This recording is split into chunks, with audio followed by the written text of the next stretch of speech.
آگے سے باپ کہتا ہے اچھا تمہیں صرف اپنی پڑی ہوئی ہے، ساری زندگی میں محنت کرتا رہا، تم لوگوں کو پالا پوسا، شادیاں کی، سیٹ کیا، میری بیوی دنیا سے چلے گئی، اور اگر میں نے نکاح کا نام لے لیا تو بڑا مسئلہ ہو رہا ہے تم لوگوں کو، میں نے کرنی ہے شادی، یہ کہہ دیا۔ اور ٹھیک ہے جی، آپس میں ان کی تو میں تلق کلامی ہونے لگی۔ اور پھر اس کے بعد اپنے دوست کو سائڈ پہ ہو کے کہتا ہے، فون کرتا ہے، کہتا ہے یار تیری بات میرے دل میں اتری ہے، تو نے ٹھیک کہا تھا، واقعی ساتھی ہونا چاہیے، تو ایسا کر کوئی شریف خاتون، کوئی اچھی لڑکی کا رشتہ ڈھونڈ، میں کروں گا نکاح۔ پھر اس کے بعد عبدالوحید ایک بیوہ خاتون کا رشتہ تلاش کرتا ہے، بات چیت کرتا ہے۔ عبدالوحید اب اس بیوہ خاتون کو اور اپنے دوست کو، ان دونوں کو آمنے سامنے بٹھاتا ہے، کہتا ہے یار بات چیت بھی کر لو، ایک دوسرے کو دیکھ لو، کل کو مجھ پر کوئی اعتراض نہ کرنا۔ یہ دونوں بیٹھتے ہیں آمنے سامنے، ایک دوسرے سے بات چیت کرتے ہیں اور رضامند ہوتے ہیں اس نکاح کے لیے۔ اسی کوارٹر پر نکاح خواہ بلایا جاتا ہے اور نکاح ہو جاتا ہے۔ نکاح کرنے کے بعد فقیر حسین اپنی بیوی کو لے کر قصور سرائے مغل چلا جاتا ہے۔ جاتے سار گھر میں اولاد سامنے کھڑی ہے، کہتی ہے ہاں جی ابا جی، آگے سے کہتا ہے یہ تمہاری ماں ہے۔ شدید جھگڑا ہوا، آپ کو تو منع کیا تھا، آپ باز نہیں آئے، یہ کون سا ٹائم تھا شادی کا، نکاح کر لیا نا، اب اس میں سے بچے پیدا کرو گے، ہمارا شریک پیدا ہوگا، ہماری جائیداد بٹ جائے گی، کیا آپ نے کام کر دیا اس عمر میں؟ جس پر باپ کہتا ہے وارث میں نے نہیں پیدا کرنا، زبان کو سنبھال کے بات کرو، صرف نکاح کیا ہے اور یہ تمہاری ماں ہے، اس کو تسلیم کرو۔ جھگڑا ہوا شدید، اور ایٹ دی اینڈ سب جھگڑا تھم کے اپنے اپنے کمروں میں جا کے سو گئے۔ کچھ دن گزرے اس نکاح کو کہ توقیر جو بیٹا ہے اس نے اپنی سوتیلی ماں کو بازو سے پکڑا، گھر سے نکال دیا، وہ گلی میں کھڑی بیچاری رونے لگ گئی۔ اتنے میں جب اس کا شوہر آیا، اس نے دیکھا کہ یہاں پہ کھڑے ہوئے یہ رو رہی ہے، مجھے کیا ہوا، کس نے نکالا؟ تو کہا کہ توقیر نے مجھے باہر نکال دیا ہے۔ بازو سے لیا، اندر آیا اور آ کر بیٹے کو پوچھا توقیر کیوں نکالا تم نے اس کو باہر، تمہاری اتنی ضرورت ہو گئی؟ جس پر توقیر نے کہا پوچھیں اس کو اس نے کیا کیا ہے، اس نے میری بیوی کو تھپڑ مارا ہے، یہ جھگڑا کرتی، گالیاں دیتی ہے۔ اس نے بیوی سے پوچھا تو بیوی نے کہا کہ ایسا کچھ نہیں ہے، مجھ پر الزام لگا رہے ہیں، میں نے کچھ نہیں کیا، میں کیوں کروں گی ایسا؟ جس پر فقیر حسین ہے وقتی طور پر اس کو لگا کہ میرا بیٹا سچا ہے، میری بیوی جھوٹی ہے۔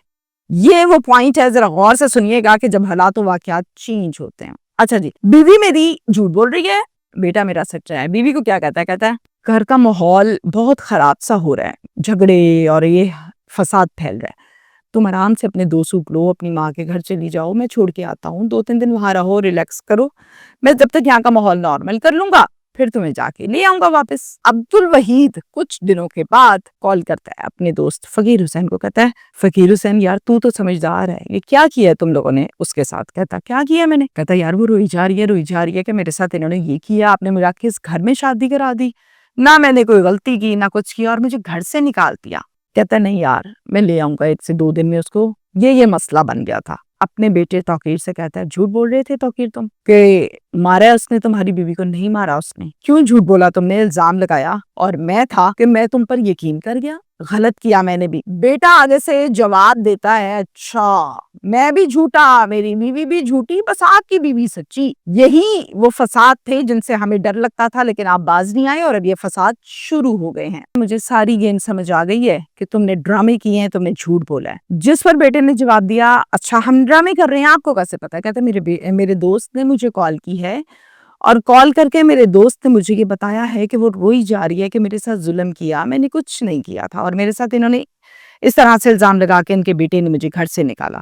جس پر بیٹے نے جواب دیا اب سمجھ آئی کہ ہمارا دشمن ہے، آپ کا دوست ہے جس نے ہمارا پٹھا بٹھایا ہے، جو ہماری جائیداد کے بٹوارے، جس نے نکاح کرائی، یہ سب کچھ اس کا کیا دھرا ہے۔ اب مجھے سمجھ آئی کہ کام ڈالا کس نے ہے ہمیں۔ آپس میں دونوں پلاننگ کرتے ہیں، اور 5 اگست کو دونوں بھائی اپنے باپ کے موبائل سے چپکے سے نمبر لے لیتے ہیں دوست عبدالوحید کا نمبر لے کر اس کے گھر کا پتہ کرایا، کوارٹر پہنچے، وہاں جا کے اس کو اٹھایا اور لے کر آ گئے سرائے مغل، لا کے اپنے باپ کے سامنے اس کو ڈنڈوں سے اتنا مارا کہ وہ چیخے مارتا رہا۔ جب باپ نے منع کیا مت کرو نہ کرو، اس کا کوئی قصور نہیں ہے، تو آگے سے بیٹے نے باپ پر بھی پسٹل سیدھی کر لی، اس کو کہا آپ نے ہلنا نہیں یہاں سے، یہ کیا دھرا ہے جس نے ہمیں برباد کیا۔ اتنا مارا کہ اس کی ہو گئی جناب۔ جب وہ فوت ہو گیا، مر گیا مار کھا کے، تو پھر جو تھا فقیر حسین وہ بیٹوں کے ساتھ مل گیا۔ اب اس کو ٹھکانے لگانے میں بیٹوں کا ساتھ دیا اس نے، کیسے سنیے۔ کو اچھی طرح کمبل میں لپیٹا اور ان کی اپنی جو قریب میں فصلیں تھیں وہاں پر یہ لے کر گئے. 5 دسمبر کی رات میں لے جا کر وہاں پر گڑھا کھودا, اس گڑھے میں گاڑا, اوپر مٹی ڈالی, ہاتھ جھاڑے, گھر کو آ گئے. اب عبدالوحید کی بیوی آسما وہ کالز کر رہی ہے اپنے بندے کو, شوہر کو, نمبر بن جا رہا ہے, پریشان ہوتی ہے, بار بار کال کرتی ہے, نمبر بن جاتا ہے. 5 6 7 8 9 10 اتنے دن گزر گئے, نمبر کنٹینیوسلی پاورڈ آف. 11 اگست کو آسما لاہور کی وہ کمپنی جہاں یہ جاب کرتا تھا وہاں پر آئی, آفس میں گئی, جا کے اپنے شوہر کا پوچھا تو انہوں نے کہا کہ ہم تو یہ سمجھے تھے کہ شاید نوکری چھوڑ کر یہ واپس چلا گیا ہے, لیکن یہ تو ہم سے بھی کسی قسم کا کوئی رابطے میں نہیں ہے. پچھلے 6-7 دن گزر گئے. بیوی اور پریشان ہوتی ہے اور پھر جاتی ہے کوارٹر پر, دیکھتی ہے تالا لگا ہوا ہے, تالے کو تڑواتی ہے تو اندر جاتی ہے, کوئی پتہ آتا نہیں ملتا شوہر کا. لاہور کے ڈیفنس تھانے میں جا کے ساری بات بتاتی ہے اور ایک اغوا کا مقدمہ درج کر لیا جاتا ہے. مدعیہ اس میں بنی خود آسما یعنی کہ بیوی. یہ اغوا کا مقدمہ جو ہے وہ 11 اگست کو درج کیا جاتا ہے, یعنی کہ 6 دن کے بعد. اب پولیس نے کہا کسی پہ شک ہے؟ نہیں.